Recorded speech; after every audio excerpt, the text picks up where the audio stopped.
Sir आपका शक बिल्कुल सही है सर, कुछ तो बड़ा गेम खेल रहा है ये। Awasthi, yes sir. आकिब के साथ कोऑर्डिनेट कीजिए, फटाफट इन्वेस्टिगेशन स्टार्ट कीजिए। Okay sir.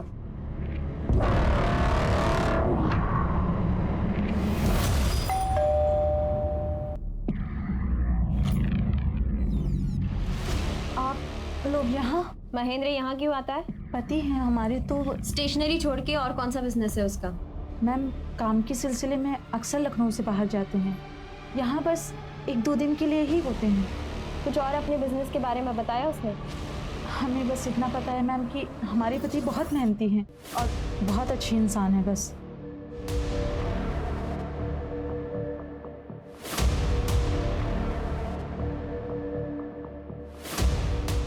सर तीनों बीवियों ने सेम बात कही कि वो अच्छा इंसान है, लखनऊ से 2-3 दिन के लिए बाहर रहता है काम के लिए। और इतने अच्छे इंसान वो तभी हो सकते हैं जब वो तीनों को बाकी 2 के बारे में मालूम ना पड़ने दें। ये कैसा खेल खेल रहा है महेंद्र? सर ये शंकर है जो त्रिलोक जी की लैब में काम करता है। प्रोफेसर दीक्षित की रिपोर्ट इसी ने बनाई थी। हमने कोई रिपोर्ट नहीं बनाई थी सर। अगर तुमने नहीं बनाई तो भागे क्यों थे? सर ये रिपोर्ट प्रीति मैम ने ही बनाई है। उन्होंने हमको फ़ोन करके बोला कि भाग जाओ, तुम ना कहीं चले जाओ, पुलिस तुम्हारे पीछे पड़ी है। उन्होंने आप लोग को बोला था कि रिपोर्ट हमने बनाई है। जब आप लोगों को जानकारी थी कि ये रिपोर्ट शंकर ने नहीं प्रीति ने बनाई है, तो फिर आप लोगों ने पुलिस से झूठ क्यों बोला? सच सच बताइए यहाँ क्या चल रहा है? प्रीति तो इतनी क्वालिफाइड थी, अपनी क्लास की टॉपर थी, रिपोर्ट बनाने में वो ऐसी गलती कैसे कर सकती है? सर ये बात तो हमें समझ में नहीं आ रही है। हमने सारे सवाल पूछे थे, जब उसको देखने गए थे उसको सारे जवाब मुंह जबानी याद थे। सर वो प्रीति मैडम जब भी रिपोर्ट बनाती थी बहुत ज़्यादा नर्वस हो जाती थी। ऐसा लगता ही नहीं था जैसे उनको कुछ आता है। हमेशा रिपोर्ट बनाते समय मैं उनके साथ रहता था। तो उस रात भी प्रीति मैडम ने मुझे फ़ोन करके लैब में बुलाया। तुम लैब में क्यों नहीं हो आज? काम था, इस वजह से मैं नहीं आ पाया। अच्छा कुछ देर के लिए आ सकते हो? नहीं मैम, बहुत ज़रूरी काम है, तो आज तो नहीं आ पाऊँगा।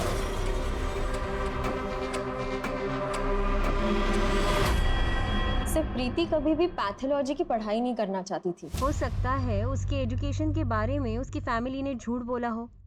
तभी उसने सारे जवाब रट लिए होंगे, इसीलिए उसे याद रहते थे। प्रैक्टिकल के वक्त वो नर्वस हो जाती थी। सर ये रहे प्रीति के कॉल रिकॉर्ड्स। एक ही नंबर पे बार बार फोन किया है, लेकिन नंबर सेव नहीं। आगे इस नंबर का पता करो। सर चलिए अवस्थी। सर आपने सोचा भी कैसे कि मैं प्रीति को पैसे देकर के पास करवाऊंगा? उसके जो भी मार्क्स आए थे वो उसकी मेहनत के दम पे आए थे, और मैं यकीन के साथ कह सकता हूं कि प्रीति इस तरह की गलत रिपोर्ट बना ही नहीं सकती। बोलो आके। सर वो नंबर किसी नीरज नाम के लड़के का है। सर वो नंबर बंद आ रहा है अभी। आप किसी नीरज नाम के लड़के को जानते हैं? प्रीति का कोई फ्रेंड वगैरह? जी नहीं।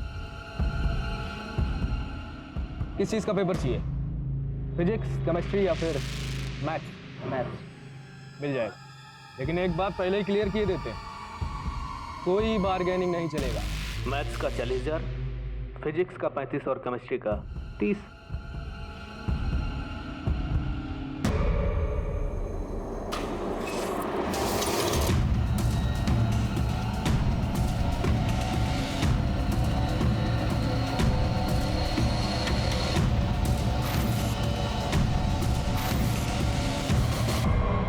पेपर नहीं दोगे तो पैसे लौटा दो हमारे। तुमने कहा था आज सप्लाई आ जाएगी, कहाँ है? जल्दी बताओ। भाई मैं कुछ करता हूँ। कल तक मिल जाना चाहिए, समझे?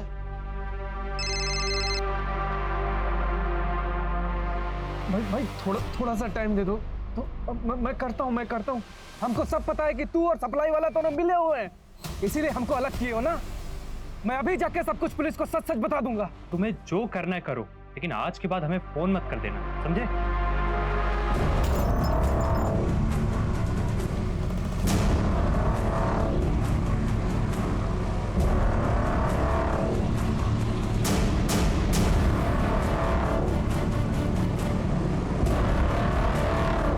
एक्सीडेंट पोस्टमार्टम केस हुआ है।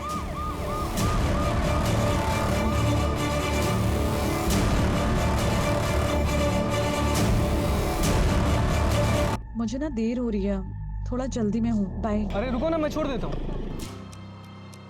वो दोनों आपस में क्या बातें करते थे मुझे नहीं पता, लेकिन जब भी मैं जाती थी नीरज और सुभाष दोनों चुप हो जाते थे। आगे नीरज के सारे कॉल रिकॉर्ड्स निकलवाओ। पिछले 3-4 दिनों में उसने किस किस को कांटेक्ट किया उसकी जानकारी दो हमें तुरंत। सर, कहीं ऐसा तो नहीं कि नीरज और प्रीति का मर्डरर एक ही हो?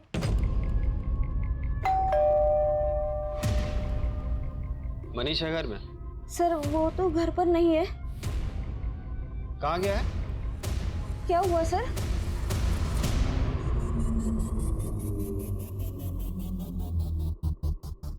मनीष से कोई मिलने आया था? कोई दोस्त वगैरह? माओ बेटा मनीष,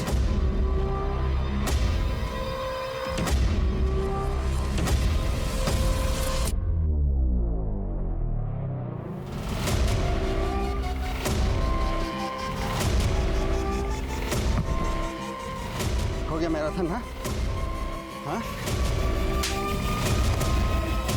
चलो पुरी साहब ले चलिए इनको, प्रसाद खिलाइए। चलो।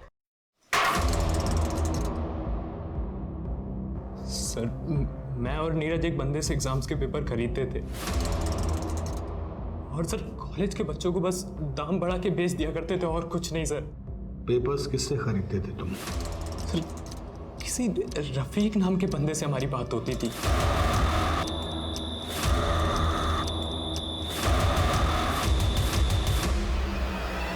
ये रफीक कभी देखा नहीं है, बस अक्सर हमारी फोन पे ही बात हुआ करती थी। अगर रफीक इस रैकेट का हिस्सा है तो उसे पकड़ना बहुत जरूरी है, क्योंकि इसके पीछे छिपे मास्टरमाइंड तक हमें वही पहुंचा सकता है। नीरज के मर्डर में तुम्हारी क्या इन्वॉल्वमेंट थी? सर मेरा कोई हाथ नहीं है उसमें। मैंने बस एक रात पहले रफीक को नीरज बन के फोन किया था और कहा था कि अगर एग्जाम्स के पेपर टाइम पे नहीं पहुंचे तो सब कुछ पुलिस को बता दूंगा मैं, बस और कुछ नहीं। तो नीरज को रफीक ने मारा है।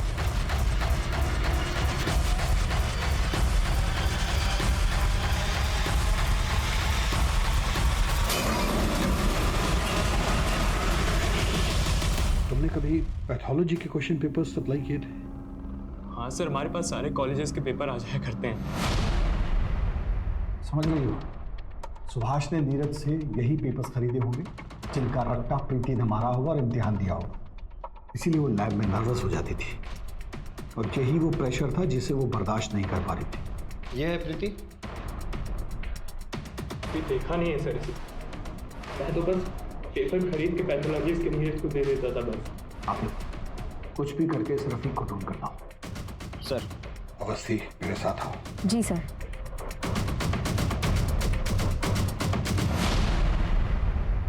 प्रीति की PM report.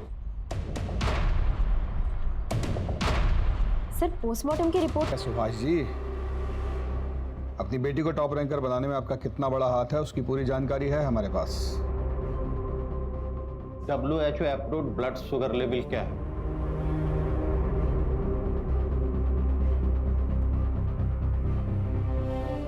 Between 70 mg to 100 mg। Normal D dimer range क्या है? 220 to 500। हाँ, मैंने फोर्स करके उसका एडमिशन पैथोलॉजी में दिलवाया ताकि उसकी शादी अच्छे और अमीर घर में हो सके। क्या गलती थी मेरी? अपनी बेटी का फ्यूचर सोचना क्या गलत बात है? नहीं, लेकिन फ्रॉड करके उसे पास कराना गलत बात है, उस पर दबाव डालना गलत बात है। क्या हासिल हुआ आपको?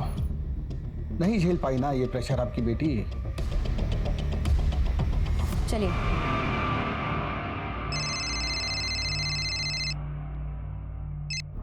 बोलो आके। सर रफीक मिल गया सर। बहुत उछल रहे हो, साइन करने नहीं आओगे? हाँ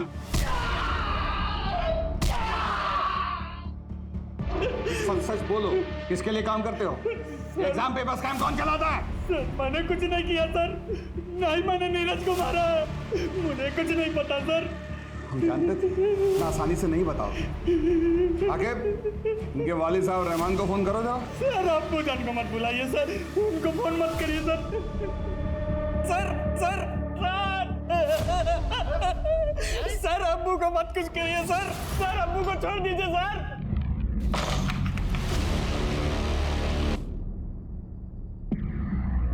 आखिर ऐसे बर्ताव के लिए माफी चाचा। क्या है ना, आपका जो साहिबजादा है ना रफीक, वो बहुत मोटी खाल का है, इसलिए हमें आपका इस्तेमाल करना पड़ रहा है। क्या है कि अभी आप बिल्कुल ऐसा आवाज निकालिएगा जैसे आपको पुलिस के डंडे पड़ रहे हैं। हाँ, उसके बाद वो सच बनेगा, देखिएगा। आखिर लेटा जरा उल्टाइन को, बहुत बड़ा बदमाश समझता है अपने आप को तुम्हारा बेटा है।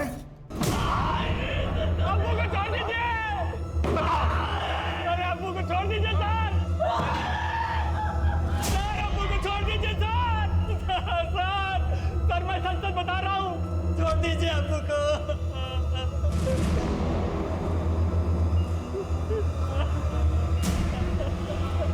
सिर्फ सच।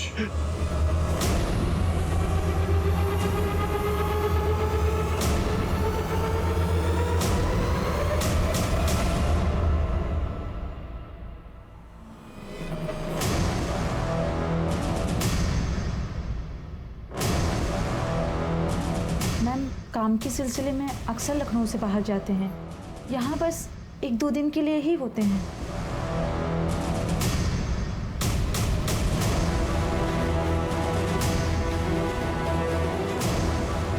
हेलो सर, वो अभी अभी रिक्शा में बैठ के घर से निकली है।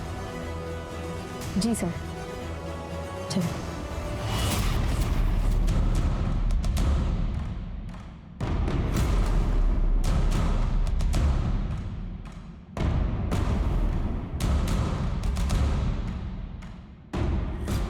आज तो बड़ी कमाल लग रही हो, लगता है क्लाइंट अपना सब कुछ लुटा के जाएगा तुम पर। ये यूनिवर्सिटी के प्रिंसिपल हैं।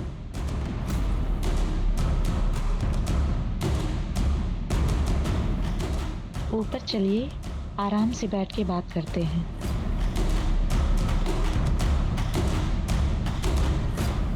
सीमा 5 से कमरे में रुकी है। कौन सी मैम? जल्दी बोलेगा। Room number 130। उसकी मास्टर की दे। मिस्टर वर्मा, आप ये हो क्या रहा है यहाँ? माफ करना।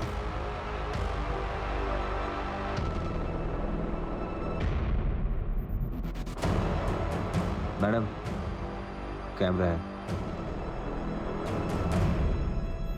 तो ऐसे वीडियोस बनाकर आप इनको ब्लैकमेल करती हो। ले चलो इन्हें, चलिए। चलिए।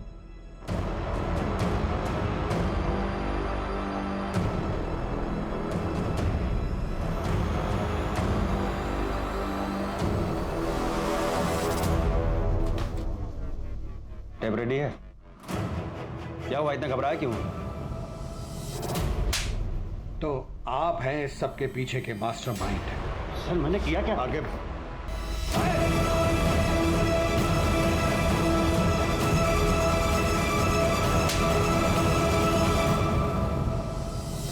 बैठाइए गाड़ी में।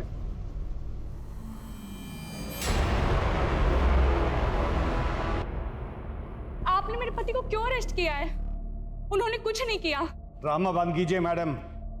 आपके और आपके मुंह बोधे पति की सारी हरकतों का पर्दाफाश हो चुका है।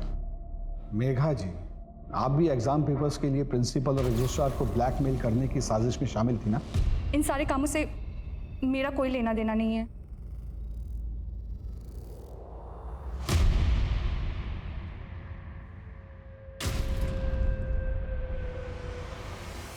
देखो वंदना, डरो मत। जो भी पता है सब सच बता दो। अब चुप रहने से कोई फायदा नहीं है। ये आदमी इतनी जल्दी बाहर आने वाला नहीं है। मुझे ये आदमी किडनैप करके लाया था। मैं एमपी से हूँ। ये महेंद्र मुझसे और मेरे मम्मी पापा से झूठ बोल के कि मुझे लखनऊ में अच्छी नौकरी दिलवाएगा, और जब मैं लखनऊ आई तो इसने मुझे एक रूम में बंद कर दिया और मेरे मम्मी पापा से भी बात करने नहीं देता था ये। सर ये बिल्कुल झूठ बोल रही है सर। ये मुझे फंसाना चाहती है। ये मैंने इसके साथ कोई सा गलत बर्ताव नहीं किया सर। एक भी शब्द मुंह से निकाला ना तो यही खाल उधेड़ देंगे तुम्हारी। बोलिए। 1 साल तक इसने हर महीने मेरे मम्मी पापा को पैसे भेजे और मेरे साथ यहाँ जबरदस्ती करता था। सीमा और मेघा की तरह मुझे भी प्रिंसिपल के पास या रजिस्ट्रार के पास भेजता था ताकि उन लोगों के साथ मेरी वीडियो बना के ब्लैकमेल करके एग्जाम पेपर निकलवा सके। सर ये बिल्कुल नाटक। तुम्हारी इन काली करतूतों की वजह से कितनी जिंदगियां बर्बाद हुई हैं इसका अंदाजा है तुम्हें? लड़कियों को कैसे कैसे घिनौने काम करने पड़े जो शायद कोई लड़की नहीं करना चाहेगी। लीक पेपर्स की वजह से बच्चों को ग्रेड्स तो मिल जाते हैं लेकिन जिंदगी के इम्तिहान में वो फेल हो जाते हैं, उनका फ्यूचर बर्बाद हो जाता है। माँ बाप भी अजीब है, अपने बच्चों पर अपनी रुचियां थोपते हुए ये नहीं सोचते कि उनके अपने बच्चों की क्या रुचि है। जबरदस्ती उन्हें ऐसा करियर चुनने पर मजबूर करते हैं जिसे करने की उनके बच्चों की कोई इच्छा नहीं होती।